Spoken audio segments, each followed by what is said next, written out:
नमस्कार साथियों, स्वागत है आप सभी का आपके अपने चैनल मुरली वाइब्स पर। काफी दिनों के बाद मैं आपके लिए नया वीडियो लेकर आया हूं। इसके लिए मैं आप सबसे दिल से क्षमा चाहता हूं। इस इंतजार के लिए धन्यवाद और मैं वादा करता हूं कि इस बार आपको ऐसा कंटेंट मिलेगा जो न केवल ज्ञान देगा बल्कि आपके जीवन को भी सकारात्मक रूप से छू जाएगा। आज हम बात करेंगे भगवद गीता के अध्याय 4 की, लेकिन इस बार कुछ अलग अंदाज में। यह कोई भारी भरकम शास्त्रीय व्याख्या नहीं है, बल्कि मैं इसे आपके रोजमर्रा के जीवन से जोड़कर आसान और दिलचस्प तरीके से समझाने की कोशिश करूंगा। क्योंकि गीता सिर्फ एक ग्रंथ नहीं, ये एक जीवन जीने की कला है। तो इस वीडियो को अंत तक जरूर देखिए ताकि आप समझ सकें कि कैसे गीता के ज्ञान को अपने जीवन में अपनाकर हम तनाव, भ्रम और संघर्ष से बाहर निकल सकते हैं। अगर आपको यह प्रयास अच्छा लगे तो कृपया लाइक करें, शेयर करें, कमेंट करें और हमारे चैनल मुरली वाइब्स को सब्सक्राइब करना न भूलें, ताकि मैं आपके लिए ऐसे और भी उपयोगी और प्रेरणादायक वीडियो लाता रहूं। तो चलिए बिना देर किए शुरू करते हैं भगवद गीता अध्याय 4 की सरल और जीवन से जुड़ी व्याख्या। यहां ज्ञान शब्द से तात्पर्य है तत्व ज्ञान, यानी परमार्थ का बोध। कर्म का अर्थ है कर्म योग और संन्यास शब्द का अर्थ है ज्ञान मार्ग। भगवान ने इस अध्याय में अवतार के रहस्य और कर्म ज्ञान संन्यास के समन्वय का सुंदर वर्णन किया है। जैसे एक डॉक्टर को केवल किताबों से पढ़ा ज्ञान नहीं, बल्कि अनुभव और विवेक से निर्णय लेना होता है, उसी तरह गीता का ज्ञान केवल जानकारी नहीं बल्कि आत्मबोध है। जानना और जीना, यही सच्चा ज्ञान है। भगवान कहते हैं, मैंने यह अविनाशी योग सूर्य से कहा, सूर्य ने मनु से और मनु ने इक्ष्वाकु से कहा। जैसे एक परिवार में दादा से पिता और पिता से बेटे को जीवन के अनुभव सिखाए जाते हैं, उसी तरह यह दिव्य योग भी गुरु शिष्य परंपरा से चला आ रहा है। लेकिन जब अगली पीढ़ी सुनना बंद कर देती है, तब परंपरा लुप्त हो जाती है। ठीक जैसे गीता का योग भी समय के साथ लुप्त हो गया। अर्जुन पूछता है, आपका जन्म तो हाल ही में हुआ है और सूर्य का जन्म कल्प के आरंभ में, तो आपने सूर्य से यह योग कैसे कहा? कई बार हम भी किसी बुजुर्ग या गुरु की बात को लेकर संशय में पड़ जाते हैं। ये बात इनको कैसे पता हो सकती है? ज्ञान के स्तर को केवल उम्र से नहीं, चेतना से मापा जाता है। भगवान उत्तर देते हैं, मेरे और तेरे बहुत से जन्म हो चुके हैं अर्जुन, तू उन्हें नहीं जानता, लेकिन मैं जानता हूं। कभी कभी हमें किसी व्यक्ति या स्थान से बिना वजह आत्मीयता महसूस होती है, जैसे पहले मिल चुके हों। यह हमारी आत्मा की यात्रा का संकेत हो सकता है। भगवान हर जन्म को जानते हैं, हम केवल इस जीवन तक सीमित हैं। भगवान का अवतार तत्व, मैं अजन्मा और अविनाशी होते हुए भी अपनी योग माया से प्रकट होता हूं। मान लीजिए कोई व्यक्ति अपनी सुख सुविधा छोड़कर गरीबों की सेवा करने के लिए गांव चला जाता है। वह योग माया से प्रेरित कर्म करता है, बिना स्वार्थ के। भगवान भी जब प्रकट होते हैं तो उनका उद्देश्य होता है जगत की रक्षा, न कि व्यक्तिगत सुख।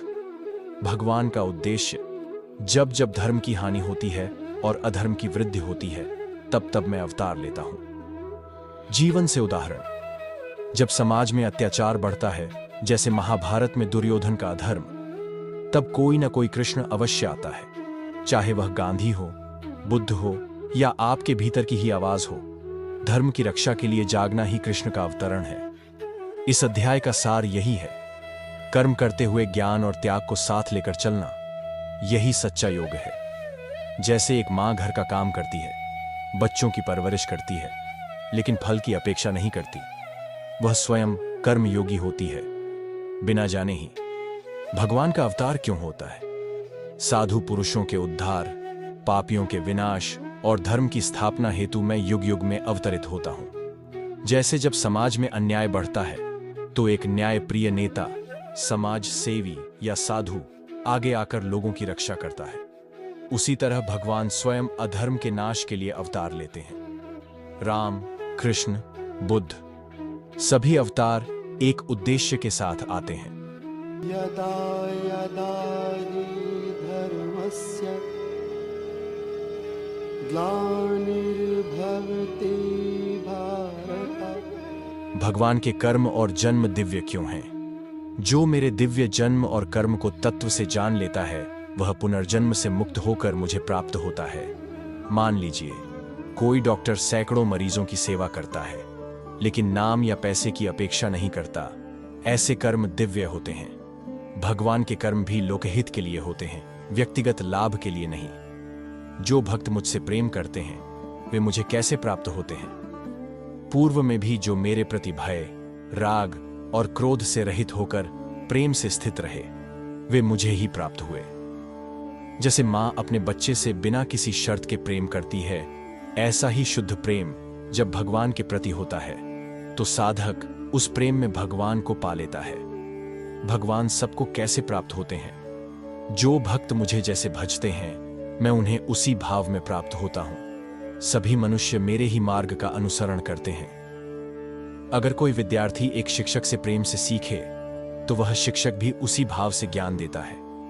ईश्वर भी प्रेम, भक्ति और भाव अनुसार ही उत्तर देते हैं। लोग देवताओं की उपासना क्यों करते हैं? फल की इच्छा रखने वाले लोग देवताओं की पूजा करते हैं क्योंकि उन्हें शीघ्र फल मिल जाता है। जैसे लोग जल्दी रिजल्ट के लिए टॉपिक पढ़ते हैं न कि पूरे विषय को, वैसे ही अल्पकालिक लाभ के लिए लोग देवताओं की पूजा करते हैं। पर भगवान की भक्ति मोक्ष देती है। भगवान कर्म करते हैं फिर भी अकर्ता क्यों है? मैंने 4 वर्णों की रचना गुण और कर्म के अनुसार की है।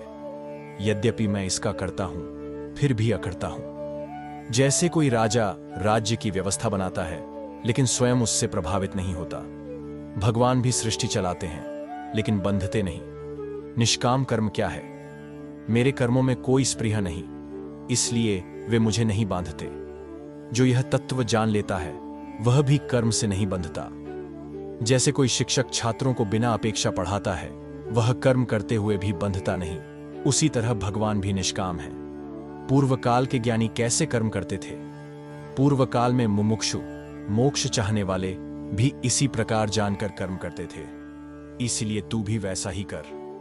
जैसे पुराने आर्षमुनि गृहस्थ जीवन जीते हुए भी ध्यान, सेवा और धर्म में लगे रहते थे। कर्म से भागना नहीं, उसे ईश्वर के लिए करना ही ज्ञान है। कर्म क्या है, अकर्म क्या है? कर्म, अकर्म और निषिद्ध कर्म, इनका स्वरूप जानना आवश्यक है क्योंकि कर्म की गति बहुत गहन है। कोई व्यक्ति बाहर से अच्छा दिखने वाला काम कर रहा है लेकिन उसका उद्देश्य स्वार्थपूर्ण है, ऐसा कर्म वास्तव में अकर्म है।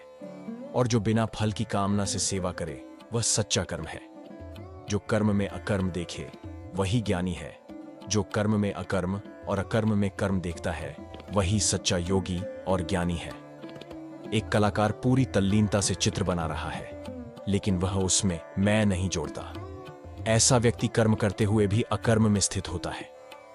इस प्रकार कर्म में अकर्म और अकर्म में कर्म के दर्शन का महत्व बताकर अब अगले 5 श्लोकों में भगवान विभिन्न शैलियों से उपयुक्त कर्म में अकर्म और अकर्म में कर्म का दर्शन करने वाले सिद्ध और साधक पुरुषों की असंगता का वर्णन करते हैं। जिसके संपूर्ण शास्त्र सम्मत कर्म बिना कामना और संकल्प के होते हैं तथा जिसके समस्त कर्म ज्ञान रूप अग्नि द्वारा भस्म हो चुके हैं, ऐसे महापुरुष को ज्ञानी जन भी पंडित कहते हैं। मान लीजिए कोई शिक्षक बच्चों को पढ़ा रहा है लेकिन उसे न तो प्रशंसा चाहिए, न पैसा, न पद।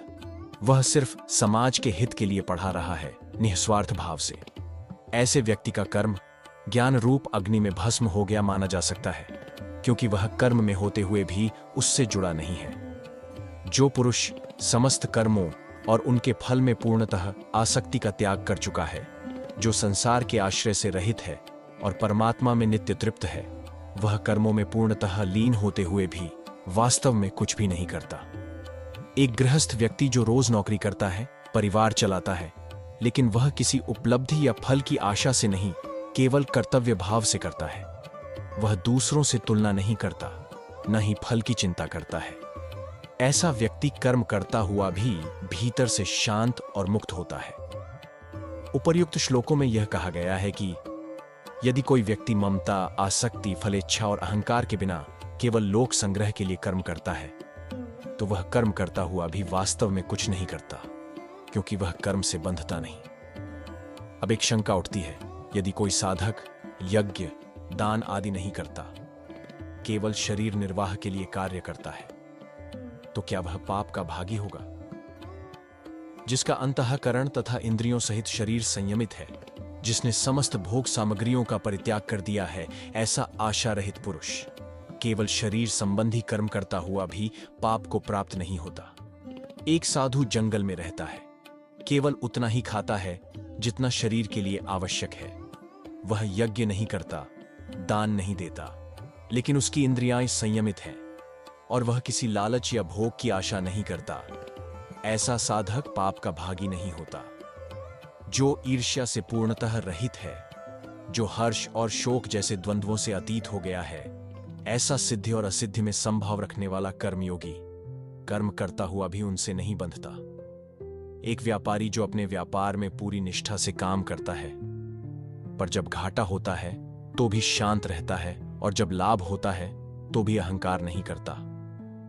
उसे कोई ईर्ष्या नहीं होती, कोई तनाव नहीं होता। ऐसा व्यक्ति कर्म करता है पर कर्म से नहीं बंधता।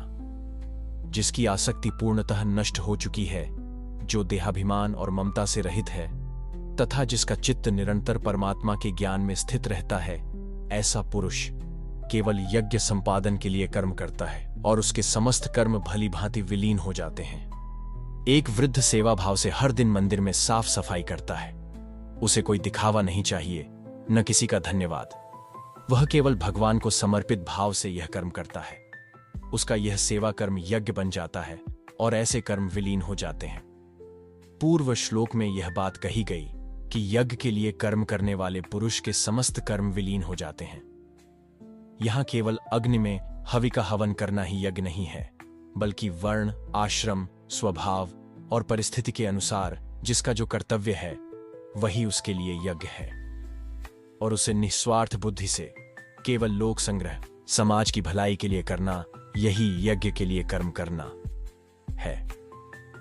जैसे एक शिक्षक पूरी निष्ठा से विद्यार्थियों को सिखाता है, केवल तनख्वाह के लिए नहीं, बल्कि उन्हें बेहतर इंसान बनाने के उद्देश्य से, तो उसका शिक्षण भी एक यज्ञ है।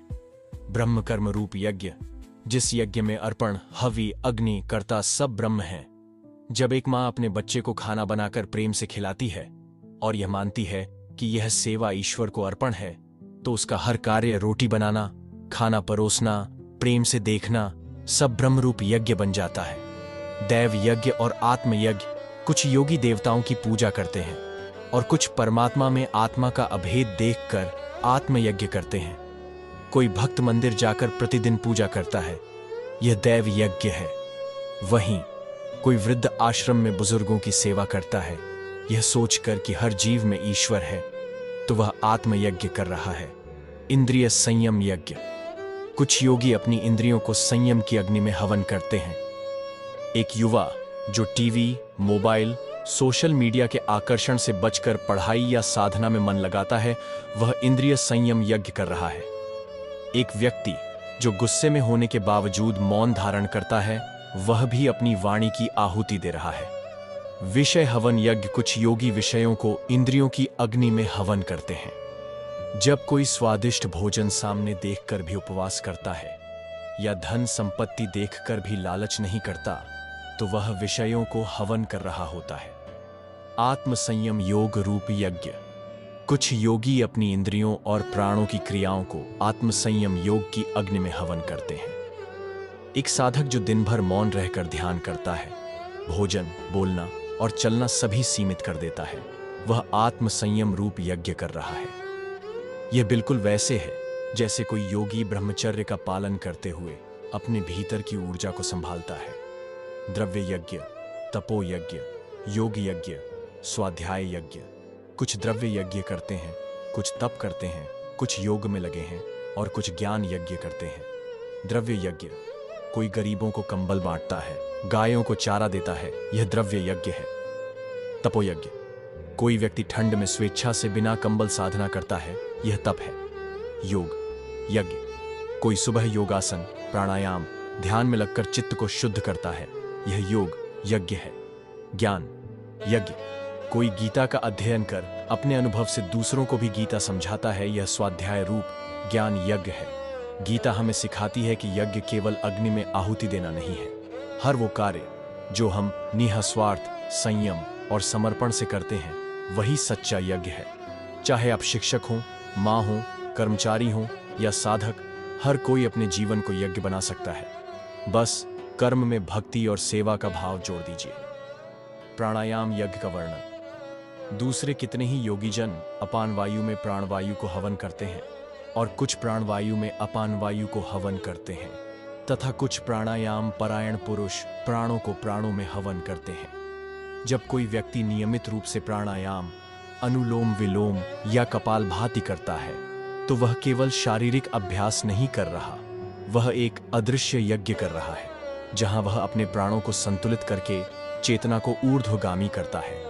जैसे एक छात्र जो रोज सुबह 15 मिनट प्राणायाम करता है, उसका मन शांत रहता है, एकाग्रता बढ़ती है। यह उसका प्राणयज्ञ है। यज्ञों से पापों का नाश और अमृत का अनुभव। ये सभी साधक यज्ञों द्वारा पापों का नाश कर देने वाले और यज्ञों को जानने वाले हैं।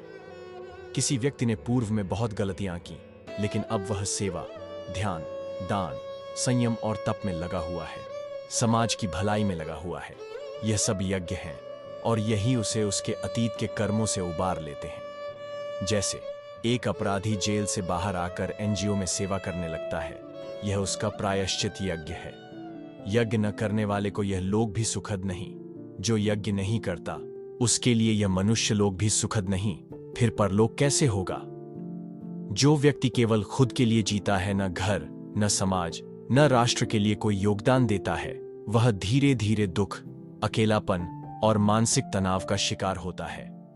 एक स्वार्थी व्यक्ति भले अमीर हो, पर वह अंततः अशांति में जीता है, जबकि सेवाभावी लोग सीमित साधनों में भी संतोष से जीते हैं। मन, इंद्रिय और शरीर से किए जाने वाले यज्ञ। उन सब यज्ञों को तू मन, इंद्रिय और शरीर की क्रिया द्वारा संपन्न जान। मन से यज्ञ। किसी का मन बुरा सोचने की जगह प्रार्थना में जुड़ा हो। इंद्रियों से यज्ञ। आंखें बुराई न देखें, कान गलत न सुने, वाणी सत्य बोले। शरीर से यज्ञ। दूसरों की सेवा, मेहनत से किया गया श्रम, यह सब कर्म यज्ञ है। जैसे एक डॉक्टर जो दिन रात मरीजों की सेवा करता है, यह शरीर से किया गया यज्ञ है। ज्ञान यज्ञ श्रेष्ठ है। हे अर्जुन, द्रव्य यज्ञ से ज्ञान यज्ञ श्रेष्ठ है। दान देना महान है, पर किसी को जीवन की दिशा बताना, ज्ञान देना, सोच बदलना, यह उससे भी बड़ा यज्ञ है। जैसे कोई गरीब को एक समय खाना दे, यह द्रव्य यज्ञ है। लेकिन यदि वह उसे हुनर सिखा दे जिससे वह आगे खुद कमा सके, यह ज्ञान यज्ञ है। गुरु से ज्ञान प्राप्त करने की विधि। तू तत्वदर्शी ज्ञानी पुरुषों के पास जाकर प्रश्न कर, सेवा कर, विनम्रता से सीख। अगर आप जीवन में दिशा चाहते हैं तो गुरु, शिक्षक या मार्गदर्शक से जुड़िए। प्रश्न करिए, श्रम करिए और ईमानदारी से सीखने का भाव रखिए। जैसे कोई युवा जो किसी योग्य गुरु के सानिध्य में आकर जीवन के अर्थ को समझता है और रास्ता बदलता है, यही गुरु से प्राप्त ज्ञान यज्ञ है। ज्ञान से मोह का विनाश। जिसको जानकर फिर तू मोह को प्राप्त नहीं होगा। जो व्यक्ति यह जान लेता है कि सभी जीव एक ही आत्मा के अंश हैं, वह फिर न तो नफरत करता है, न घमंड करता है, न लोभ से जुड़ता है। उसका मोह टूट जाता है। जैसे कोई साधक जो पहले क्रोधी था, पर अब उसे आत्मज्ञान मिला है, वह सब में ईश्वर को देखता है और शांत हो गया है। ज्ञान पापों को मिटाने वाली नौका है। यदि तू बहुत पापी भी है, तो भी ज्ञान रूप नौका से पार जा सकता है। कई लोग जीवन में बड़ी गलतियां करते हैं, परंतु जब उन्हें सच्चा ज्ञान मिलता है, वे बदलते हैं, समाज को कुछ लौटाते हैं और एक नई शुरुआत करते हैं। जैसे वाल्मीकि पहले डाकू था, लेकिन ज्ञान ने उसे महर्षि बना दिया। गीता के इन श्लोकों में भगवान श्री कृष्ण बताते हैं कि यज्ञ कोई कर्मकांड नहीं, बल्कि एक जीवन शैली है। प्राणायाम हो, सेवा हो, ज्ञान हो या गुरु से शिक्षा, हर कार्य जो समर्पण और निस्वार्थ भाव से किया जाए, वही यज्ञ है। और यह यज्ञ ही हमें अज्ञान, मोह और पाप से मुक्ति की ओर ले जाता है। ज्ञानाग्नि कर्मों को भस्म करने वाला, जैसे प्रज्वलित अग्नि ईंधन को भस्म कर देती है, वैसे ही ज्ञान रूप अग्नि सारे कर्मों को भस्म कर देती है। एक मोमबत्ती से कई दियों को जलाया जा सकता है, वैसे ही आत्मज्ञान की एक चिंगारी सारे अज्ञान रूपी अंधकार को मिटा सकती है। जैसे किसी व्यक्ति ने जीवन भर संकीर्ण दृष्टि से सोचा, पर जब उसे आत्मा और परमात्मा की एकता का ज्ञान हुआ, तब उसका आक्रोश, ईर्ष्या, लालच झलकर नष्ट हो गए। अब वह हर कार्य सेवा और प्रेम से करता है। ज्ञान से पवित्र कुछ नहीं। इस संसार में ज्ञान के समान पवित्र करने वाला कुछ भी नहीं है। जैसे साबुन शरीर की मलिनता को धोता है, वैसे ही ज्ञान अंतरात्मा की मलिनता को धोता है। एक युवक जो क्रोधी और आत्म केंद्रित था, जब वह ध्यान और वेदांत का अभ्यास करने लगा, तब उसमें शांति और करुणा आने लगी। यह आत्मज्ञान उसका आंतरिक स्नान बन गया। श्रद्धावान, जितेंद्रिय, साधन परायण व्यक्ति को ज्ञान की प्राप्ति, श्रद्धा, संयम और साधना से युक्त व्यक्ति को ज्ञान की प्राप्ति होती है और वह तुरंत परम शांति को प्राप्त करता है। जैसे सूर्य का प्रकाश देखने के लिए आंख और दृष्टि चाहिए, वैसे ही आत्मज्ञान के लिए श्रद्धा और साधना चाहिए। एक विद्यार्थी जो श्रद्धा से शिक्षक की बात मानता है, मन लगाकर पढ़ता है और अभ्यास करता है, वह सफलता पाता है। वैसे ही साधक श्रद्धा और अभ्यास से आत्मज्ञान प्राप्त करता है। संशय युक्त व्यक्ति की दुर्गति, संशय युक्त, अविवेकी और श्रद्धा रहित व्यक्ति का न यह लोक है न परलोक। जैसे एक नाविक जो समुद्र में चल तो रहा है, लेकिन दिशा और विश्वास दोनों खो चुका है, वह या तो भटक जाता है या डूब जाता है। जो व्यक्ति हर बात पर संदेह करता है, गुरु पर, ज्ञान पर, अपने लक्ष्य पर, वह कभी आगे नहीं बढ़ पाता। वह न घर का रहता है न घाट का। कर्मों का समर्पण और संशय का विनाश। जिसने कर्मों को परमात्मा को अर्पण कर दिया और संशय को विवेक से काट दिया, उसे कर्म नहीं बांधते। जैसे कोई माली फूल तोड़कर मंदिर में चढ़ा देता है, वह अब उस फूल का मालिक नहीं। वैसे ही जो कर्मों का ईश्वर को समर्पण कर देता है, वह बंधन से मुक्त होता है। एक सामाजिक कार्यकर्ता जो किसी पुरस्कार या मान्यता की लालसा के बिना सेवा करता है, उसका कर्म शुद्ध होता है और उसका मन मुक्त होता है।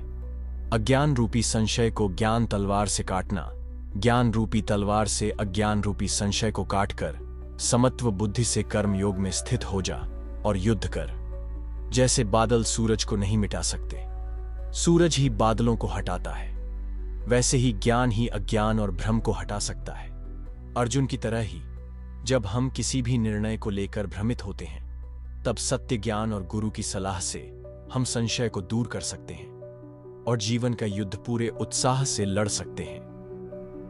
भगवान श्री कृष्ण इस अध्याय के अंत में अर्जुन को यही सिखाते हैं कि ज्ञान केवल जानकारी नहीं, बल्कि जीवन को देखने का नया दृष्टिकोण है। यह ज्ञान हमारे सभी कर्मों को पवित्र करता है, संशयों को समाप्त करता है और हमें परम शांति की ओर ले जाता है। यदि हम श्रद्धा, संयम और समर्पण के साथ कर्म करते हैं, तो यही कर्मयोग हमारे लिए ज्ञान का मार्ग बन जाता है। तो मित्रों, भगवद गीता के इस अध्याय में भगवान श्री कृष्ण ने हमें बताया कि केवल कर्म करना ही पर्याप्त नहीं है। कर्म का ज्ञानपूर्वक और समर्पण भाव से होना ही उसे यज्ञ बनाता है। ज्ञान, श्रद्धा, विवेक और समर्पण, ये 4 दीपक हैं जो हमारे भीतर के अज्ञान के अंधकार को मिटा सकते हैं। यदि हमारे जीवन में संशय है, तो समाधान केवल एक है, सत्य ज्ञान की तलवार से उस संशय को काट देना। और यही श्री कृष्ण का संदेश है। समत्व बुद्धि से कर्म करो, संशय को छोड़ो और जीवन रूपी युद्ध में साहस के साथ खड़े हो जाओ। क्योंकि जो ज्ञान को पा लेता है, वह परम शांति को पा लेता है। अगर आपको यह गीता की व्याख्या और इसके जीवन से जुड़े दृष्टांत अच्छे लगे हों, तो कृपया वीडियो को लाइक करें, अपने विचार कमेंट में साझा करें और इस आध्यात्मिक ज्ञान को औरों तक पहुंचाने के लिए शेयर जरूर करें। अगर आप ऐसे ही और अध्यायों की गहराई तक जाना चाहते हैं, तो सब्सक्राइब करना न भूलें। अगली वीडियो में हम गीता के अगले अध्याय की यात्रा शुरू करेंगे। ज्ञान की लौ जलती रहे, जीवन यज्ञ बनता रहे, इसी शुभ कामना के साथ। जय श्री कृष्ण।